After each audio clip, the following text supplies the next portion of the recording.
Welcome friends, इस video में हम डिस्कस करने वाले हैं और कंपेयर करने वाले हैं रेजिस्टेंस के बारे में, इंडक्टर्स के बारे में एंड कैपेसिटर के बारे में। ओके, यानी कि हम इस वीडियो में देखेंगे कि आखिर क्या डिफरेंसेस है इन तीनों के बीच और स्टडी करेंगे क्या इसमें लॉसेस होता है, इसका कहाँ यूज़ होता है। तो फ्रेंड्स इस वीडियो के साथ बने रहिए, इस वीडियो को स्किप बिल्कुल मत कीजिएगा फ्रेंड्स, क्योंकि ये वीडियो आपके लिए बहुत इंपॉर्टेंट हो सकता है। क्योंकि अगर आप कॉम्पिटिटिव एग्ज़ाम देते हैं तो ये वीडियो डेफिनेटली आपके लिए बहुत इंपॉर्टेंट है। तो चलिए फ्रेंड्स वीडियो को शुरू करते हैं।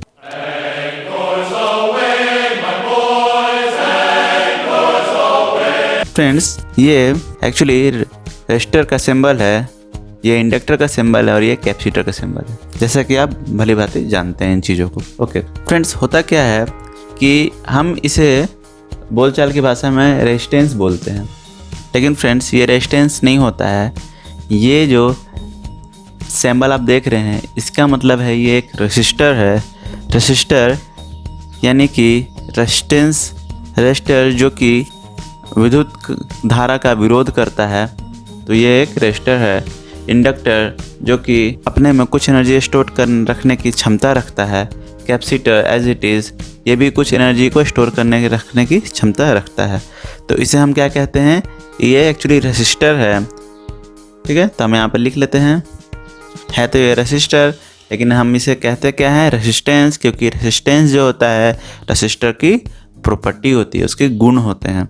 ओके, तो हम इसके गुण के नाम से इसे डिनोट करते हैं, जानते हैं, बोलते हैं, लेकिन ये एक्चुअली होता क्या है, रेसिस्टर। उसी तरह ये होता क्या है, इंडक्टर। ओके, इसी तरह ये होता क्या है, कैपेसिटर। तो जैसे कि आप देख पा रहे हैं ये रेसिस्टर है, इसका प्रॉपर्टीज़ क्या है, रेसिस्टेंस है। इसकी प्रॉपर्टीज़ क्या है, इंडक्टेंस है। और इसकी प्रॉपर्टीज़ क्या है, कैपेसिटेंस है। तो ये रेसिस्टेंस, इंडक्टेंस, कैपेसिटेंस। ओके, तो आप इन चीज़ों को समझ पा रहे होंगे। जो मैं कहना चाह रहा हूँ ये अपने प्रॉपर्टी के नाम से ज़्यादा पॉपुलर हैं कंपेयर टू अपने वास्तविक नाम के। तो हम इसे रेजिस्टेंस बोल देते हैं बोलचाल की भाषा में, इसे इंडक्टर बोलते हैं, लेकिन कई लोग इंडक्टेंस के लिए इसे यूज़ करते हैं और इंडक्टेंस है भी ये कैपेसिटर है जो इसके कैपेसिटेंस देता है। तो चलिए फ्रेंड्स अब हम कंपेयर शुरू करते हैं। हमने तो बेसिक इसका समझ लिया होता क्या है ये चीज़। पहला कंपेयर फ्रेंड्स जैसे कि आपको पता है इस रेजिस्टर का सिंबल क्या है, ओम है। इस रेजिस्टर का सिंबल ओम है और इसी तरह से यहाँ पर इसका सिंबल, इसे हम हेनरी से डिनोट करते हैं, इसे एल लिखते हैं, इंडक्टर यानी कि एल। ठीक है, इसे हम हेनरी से डिनोट करते हैं और ये है, इसको हम लिखते हैं सी। ठीक है, ये बहुत ही बेसिक है फ्रेंड्स, आपको ये चीज़ों को समझना चाहिए, इसे जानना ज़रूरी है। ठीक है, तभी आप इसको सर्किट में यूज़ कर पाएंगे, अप्लाई कर पाएंगे। सेकंड क्या है, इसका मात्रक यानी कि यूनिट क्या है इसका, इसकी यूनिट है ओम। ठीक है, उसी तरह से इसकी यूनिट है हेनरी, इसकी यूनिट है फैराडे। ठीक है फ्रेंड्स, तो हमने क्या जाना है यहाँ पर, रेजिस्टेंस की यूनिट क्या है, ओम है। इंडक्टेंस की यूनिट क्या है, हेनरी है। एंड कैपेसिटेंस की यूनिट क्या है, फैराडे है। रेजिस्टर क्या करता है, अपोज करता है। ये क्या करता है फ्रेंड्स, इंडक्टर जो है स्टोर करता है एनर्जी को, और कैपेसिटर क्या करता है फ्रेंड्स, कैपेसिटर भी एनर्जी को स्टोर करता है। ठीक है, कैपेसिटर भी एनर्जी को स्टोर करता है। ओके फ्रेंड्स, ये बहुत ही बेसिक है फ्रेंड्स। हमें इससे क्या पता चलता है, रेजिस्टर विद्युत धारा का अपोज करता है और ये एनर्जी स्टोर करने वाला डिवाइस है, ये भी एनर्जी स्टोर करने वाला डिवाइस है, दोनों पैसिव डिवाइस हैं। चौथा अंतर क्या है, देखिए इसका जो पावर निकालने का जो फॉर्मूला होता है कुछ ऐसा होता है, P = VI, power = volt into current. आप इसे मल्टीपल करेंगे तो इसका पावर निकल जाएगा वॉट में। ठीक है, यहाँ पर एनर्जी स्टोर करता है तो इसका फॉर्मूला क्या होना चाहिए friends, E = stored energy = 1/2 LI²। Friends यहाँ पर 1/2 और L यानी इंडक्टर, आप बताया था मैंने आपको पहले भी, इंडक्टर, उसके बाद I² यानी कि करेंट इसमें जो फ्लो होगा उसके करेंट का स्क्वायर होगा और एल इसकी हेनरी में जो वैल्यू आएगी वो उसका इंडक्टर का वैल्यू है। दोनों को मल्टीपल कर देंगे, 1/2 से डिवाइड कर देंगे तो हमारा स्टोर्ड एनर्जी यहाँ पर निकल के आ जाएगा, कितने एनर्जी इसने स्टोर कर रखा है। उसी तरह से यहाँ पर 1/2 CV², यहाँ पर जो एनर्जी स्टोर होगा ये क्या होगा, 1/2 CV² होगा।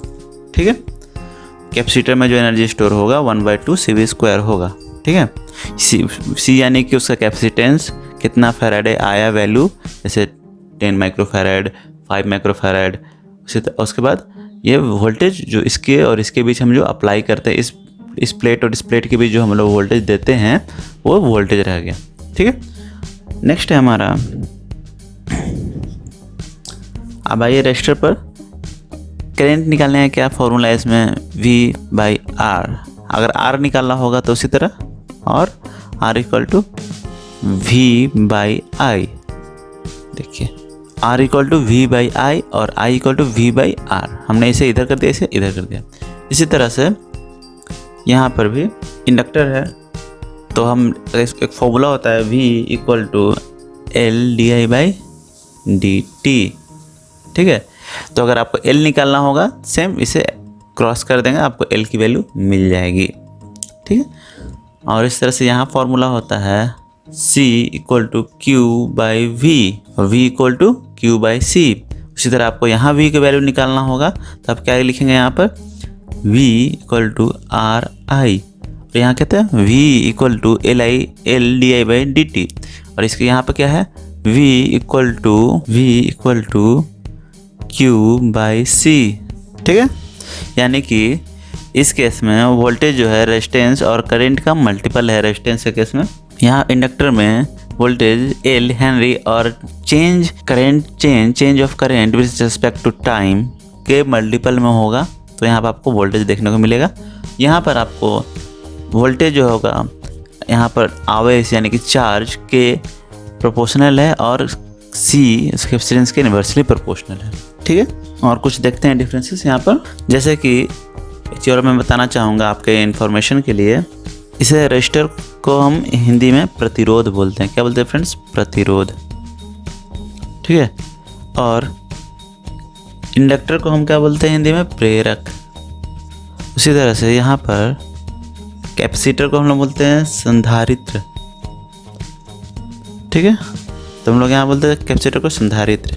आपके इन्फॉर्मेशन के लिए आप चाहे तो इसे याद रख सकते हैं, अदरवाइज़ कोई इसका ज़्यादा इम्पोर्टेंट नहीं है। ठीक है, नेक्स्ट है हमारा 7 नंबर। देखिए फ्रेंड्स, यहाँ पर क्या है, ये रजिस्टर में जो करंट और वोल्टेज का जो एंगल होता है वो इन फेज होता है। ठीक है, यानी कि हम एक टाइमलाइन पर साइनोसाइडल वेव ड्रॉ करते हैं। ठीक है, ये हमारा मान लीजिए वोल्टेज है, तो उसी तरह ये इसका पिक पॉइंट है, ये इसका पिक पॉइंट है, तो हमारा वोल्टेज और करंट इन फेज होगा, यानी कि वो एक ही समय पर वोल्टेज और करंट में एक ही समय पर अपने अपने पिक पॉइंट पर पहुंचेगा। तो आप देख पा रहे हैं एक ही टाइम पर वो आप सेम पिक पॉइंट पर अपने अपने पिक पॉइंट पर, इसका पिक पॉइंट यहाँ तक है करंट का और वोल्टेज का पिक पॉइंट यहाँ तक है, तो सेम टाइम पर ये पहुँच रहा है, मतलब कि ये क्या है, इन फेज है। ठीक है, अभी यहाँ पर देखते हैं इंडक्टर के केस में क्या होता है। ये बहुत इंपॉर्टेंट चीज़ है फ्रेंड्स, समझने वाली चीज़ है ये। फिर से हम यहाँ पर साइनोसाइडल वेव ड्रॉ करने के लिए यहाँ पर टाइमलाइन हमने यहाँ पर खींच लिया है। यहाँ से जैसे T है तो ये भी T हो गया। अब मान लीजिए ये एक साइनोसाइडल वेव है।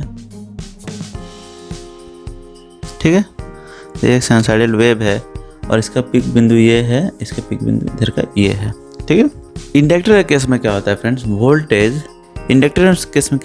वोल्टेज लीड करता है और करंट लैग करता है। तो मान लीजिए ये आपका वोल्टेज हो गया, तो वोल्टेज ये है तो करंट क्या हो गया, लैग कर रहा है। तो करंट लैग कर रहा है, इसका मतलब है ये करंट कुछ इस तरह से और इस तरह से जाएगा, यानी कि इसे एक पिक पॉइंट पर जाने के लिए इसे 90 डिग्री का डिफरेंट आ रहा है आइडियल केस में करेंट है। आइडियल केस में करेंट आप देख पा रहे हैं 90 डिग्री का फेज डिफरेंट बन रहा है वोल्टेज और करेंट के बीच, ठीक है। लेकिन रजिस्टर के केस में क्या था, दोनों इन फेज थे, एक ही टाइम पर दोनों अपने अपने पीक वैल्यू पर पहुंच रहे थे। लेकिन यहाँ पर क्या है, वोल्टेज 90 डिग्री लीड कर रहा है और करेंट जो है 90 डिग्री लैग कर रहा है, ठीक है। चलिए हम देख लेते हैं कैपेसिटर केस में क्या होगा। कैपेसिटर केस में क्या होगा, कैपेसिटर केस में मान लीजिए वोल्टेज है यहाँ पर और करेंट लीड करता है और वोल्टेज इसमें लैग करता है। तो करेंट लीड करता है, तो करेंट कैसे लीड करेगा, कितना डिग्री पर, 90 डिग्री पर। तो हमें करना क्या होगा, देखिए फ्रेंड्स, यहाँ पर ये क्या है, करेंट है। करेंट जो है पहले अपना पीक पॉइंट पर पहले ही पहुँच चुका है, जबकि वोल्टेज 90 डिग्री लैग हो चुका है और ये से पीक पॉइंट पर पहुँचने में टाइम लगा है। ये इस टाइम लाइन पर करेंट देख पा रहे हैं जैसे कि यहाँ पर पहले ही पिक पॉइंट पर ये पहुँच चुका है, यहाँ पिक पॉइंट से शुरू हो रहा है और वोल्टेज क्या हो रहा है, लैग हो गया है 90 डिग्री। इसलिए जब ये अपने पिक पॉइंट पर था तो ये जब ये 0 पर था, तो आप देख पा रहे हैं वोल्टेज 0 से शुरू हो, लेकिन ये करेंट जो है 90 डिग्री पिक पॉइंट से शुरू हो रहा है, यानी कि इस दोनों के बीच भी फेज डिफरेंट हो रहा है, करेंट लीड कर रहा है और वोल्टेज लैग कर रहा है। चलिए इसे आप नोट कर लीजिए और मैं इसे मिटा देता हूँ। 8 नंबर क्या है, resistance unity power factor. Friends यहाँ मैं आपको बता रहा था कि KW = KVA cos phi, ये फॉर्मूला होता है। मतलब कि वाट इक्वल टू क्या होगा, VA cos phi, यानी cos के ऊपर डिपेंड करता है कि आपका KW कितना मिलेगा, cos फाई के ऊपर। फाई की वैल्यू अगर 0 डिग्री होगा तो यहाँ आपको 1, तो आप इसके साथ 1 मल्टीप्लाई कर देंगे, जो वैल्यू आएगा आपका वोल्टेज होगा। अगर फाई की वैल्यू 90 डिग्री है, मतलब इक्वल टू 0 हो गया, तो cos फाई इक्वल टू 0, तो 0 के साथ इसको मल्टीप्लाई करें तो 0 हो जाएगा। तो आपको यही तो इसमें सीखना है कि आपको आपके घरों में हमेशा कोशिश रहना चाहिए कि यूनिटी पावर फैक्टर बना रहे। एक पावर, उसकी पावर फैक्टर वैल्यू क्या होनी चाहिए, 1 होनी चाहिए, ठीक है। और तभी तो आप क्या कर पाएंगे कि अच्छे से पावर को यूटिलाइज़ कर पाएंगे। अदरवाइज लीडिंग होगा या लैगिंग होगा, या लैगिंग हो या लीडिंग हो, उस केस में क्या होगा कि वो पावर कंजप्शन ज़्यादा बढ़ जाएगा, आपका सर्किट उससे ज़्यादा पावर ड्रॉ करने लगेगा, ठीक है। और एक चीज़ और बता दूँ आपको, ये पावर ड्रॉ होता है इस यूनिटी पावर फैक्टर में। रजिस्टर के केस में पावर ये लेता है, इंडक्टर के केस में क्या है, पावर लेता है, स्टोर करता है, लेकिन ये पावर को खर्च नहीं करता है, फिर आगे समय में खर्च कर, जितना लेता है वो दे देता है, कहने करता है। कैपेसिटर केस में विषय में जितना पावर लेता है उतना पावर दे देता है, क्योंकि cos 90 = 0, मतलब ये क्या होता है, पावर की खपत नहीं करता है, और ये भी क्या है, पावर की खपत नहीं करता है। पावर कंजप्शन इंडक्टर में और कैपेसिटर में दोनों में नहीं होता है, लेकिन रजिस्टर के केस में पावर का खपत होता है। तो ये था फ्रेंड छोटा सा इन्फॉर्मेशन केवल आपके लिए। अगर आपको ये वीडियो अच्छा लगा इसे कर दीजिए लाइक और हमारे चैनल को कर दीजिए सब्सक्राइब, क्योंकि इसी चैनल पर मिलता है आपको इस तरह का इन्फॉर्मेटिव इन्फॉर्मेशन। ओके फ्रेंड्स, अभी तक के लिए थैंक यू।